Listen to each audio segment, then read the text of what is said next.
ఇకపై మీకు ఇష్టమైన ఫేవరెట్ సీరియల్స్ యొక్క ఫుల్ ఎపిసోడ్స్ యూట్యూబ్లో అందుబాటులో ఉండవు. కేవలం సన్నెక్స్లో మాత్రమే ఫ్రీగా చూడొచ్చు.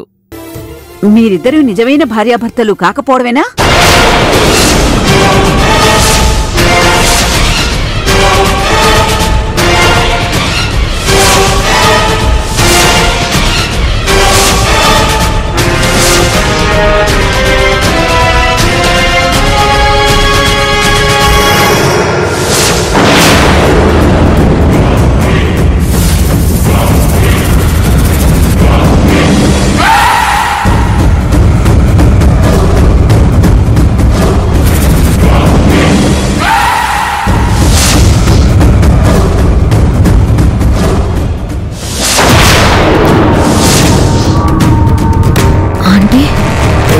కంగారు పడకమ్మా.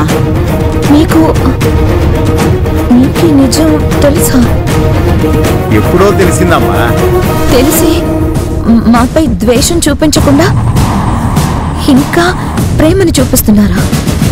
పిల్లలు తప్పు చేశారని తల్లిదండ్రులకి ద్వేషం కలుగుతుందా చెప్పు?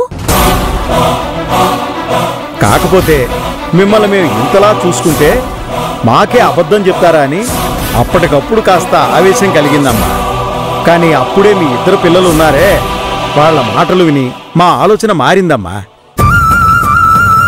మీ డాడీకి మా మమ్మీకి మధ్యలో లవ్ పుట్టేలా చేసి దాన్ని లవ్ షిప్ గా మారుద్దామని లవ్ని ఎలా పుట్టించాలో నాకు అర్థం కావడం లేదు.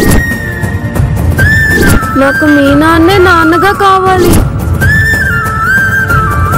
ఆ దేవుడు నీకు నాన్నని నాకు అమ్మని ఇవ్వడం కోసమే ఇదంతా చేశాడు.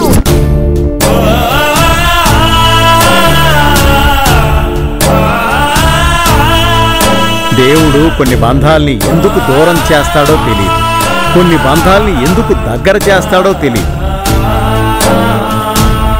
కాకపోతే దూరమైన బంధాల్ని మనం తిరిగి తెచ్చుకోలేం, కానీ దగ్గర చేసిన బంధాల్ని వదులుకోకుండా ఉంటేనే బాగుంటుందమ్మా. నిజమే కదమ్మా.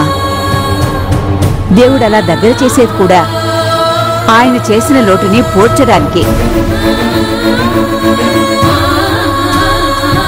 కానీ మనమే అది తెలుసుకోలేక అనవసరమైన కంగారులో పడిపోతుంటాం. కానీ మిథున, నువ్వు గౌతమ్ ఏమనుకుంటున్నారన్నది కాసేపు పక్కన పెడితే మీ పిల్లలు మీరు కలవాలని ఆశపడుతున్నారు మా. మిమ్మల్ని కలపాలని ఆరాటపడుతున్నారు.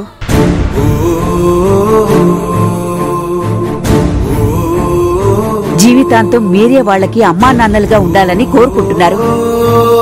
అవునమ్మా. కాబట్టి వాళ్ళ తరపున మిమ్మల్ని కలపాలని, కలిపేందుకు మీ మనసులు తెలుసుకోవాలని వ్రతం అని చెప్పి మేము ఈ ప్రయత్నం చేస్తున్నామమ్మా. గౌతమ్ అంటే నీకిష్టం ఉందని మాకు తెలుసు, కానీ నువ్వంటే గౌతమ్కి ఇష్టమా కాదా అనేదే కష్టంగా మారిందమ్మా. కాబట్టి నువ్వు మాకేం తెలియనట్టే ఉండు. ఈ విషయాలేవి గౌతమ్కి చెప్పకు.